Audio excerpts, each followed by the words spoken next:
Welcome to the Lowcountry Lowdown. I'm Lindsay Hausman. Today is February the 28th. We're learning new information regarding missing and endangered 81-year-old Martin Raffone. He was reported missing after he left his Sun City home on February the 20th in the early morning hours. Now investigators have developed a timeline of confirmed locations Mr. Raffone traveled that morning. This map shows several locations we have confirmed Mr. Raffone was. The timeline starts at 1:19 in the morning. He was driving on 278 at Automall Boulevard. 30 minutes later, he was seen at Highway 17 and 278 heading south. At 2:16, Mr. Raffone is spotted on Limehouse Road and Levy. About 30 minutes go by before he's seen at exit 5 on 95, where he drove to exit 8 and stopped at the end market. This is video of Mr. Raffone as he walked into the end market at 2:54 on Tuesday morning. We know he purchased $10 worth of gas. The last confirmed sighting was at 3:08. He was on Medical Center Drive turning towards Highway 17, which is across from the end market. Mr. Raffone was driving a white 2015 Hyundai Genesis with South Carolina tag K9s His vehicle is pictured there on your screen. He's 5'7", weighs 164 pounds with gray hair and blue eyes. He was last seen wearing a hunter green colored sweatshirt with a white shirt underneath it, jeans and gray tennis shoes. Mr. Raffone suffers from dementia and there is concern for his safety. We're asking for folks in the areas where Mr. Raffone was spotted to check their residential and commercial properties for him or his vehicle. Please report any of those findings and information regarding his whereabouts to Sergeant Calori at 843-255-3411 or our non-emergency dispatch line at 843-524-2777. You can even call 911 if you found him. We're still looking for Ariana Hussman. The 17-year-old was reported as a runaway. She walked away from her St. Helena Island home on February 11th around 11:30 in the morning. At that time, she was wearing a yellow sweatshirt and plaid pajama pants. She wasn't wearing any shoes. If you know where she is, call Sergeant Klein at 843-255-3430.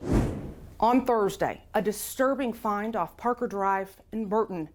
This 10-year-old miniature poodle was found inside a sealed garbage bag with trash and dirty diapers and was discarded in a dumpster. A Good Samaritan heard the yelping and screaming before finding the mistreated pup. Now called Treasure, the dog was taken to Port Royal Veterinary Hospital for treatment. He is severely malnourished and was covered in urine and feces. His coat severely matted. Once shaved, it added up to about 2 pounds of hair. Treasure is also blind with cataracts in both eyes. Beaufort County Animal Services wants the public to know that there are resources to help. Concerning the recent case, there's no need in people disposing their animals like that. And so there's so many resources available through, our campus, Hilton Head Humane, and all they have to do is call us and ask for help. And that's what we're here to do. We have an application online at Beaufort County.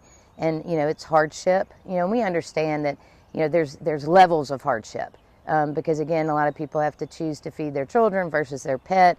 We have, programs to assist with food, any pet retention program, whether it's dog houses, helping fix a fence.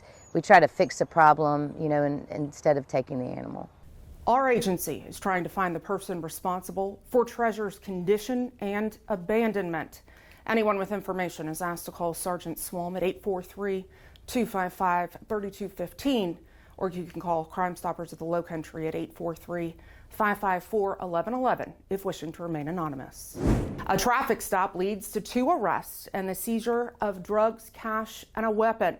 On Thursday, our deputies pulled over a vehicle for a traffic violation. During the traffic stop, K9 Niko alerted to that vehicle. Deputies found a pistol, cocaine, crack cocaine, meth, marijuana, and pills, along with more than $1,000 in cash. 35-year-old Detra Wright and 20-year-old Dorian Hagan were arrested on drug and weapons charges. Hagan remains in custody at the Beaufort County Detention Center.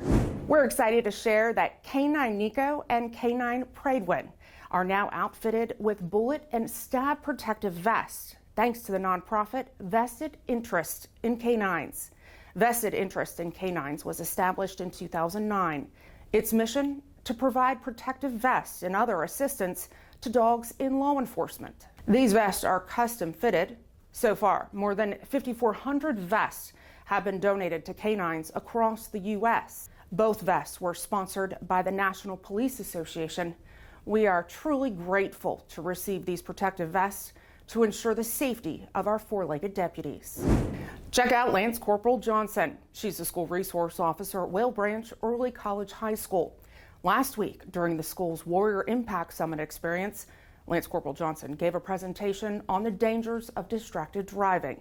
It's just one of many education events the students participated in.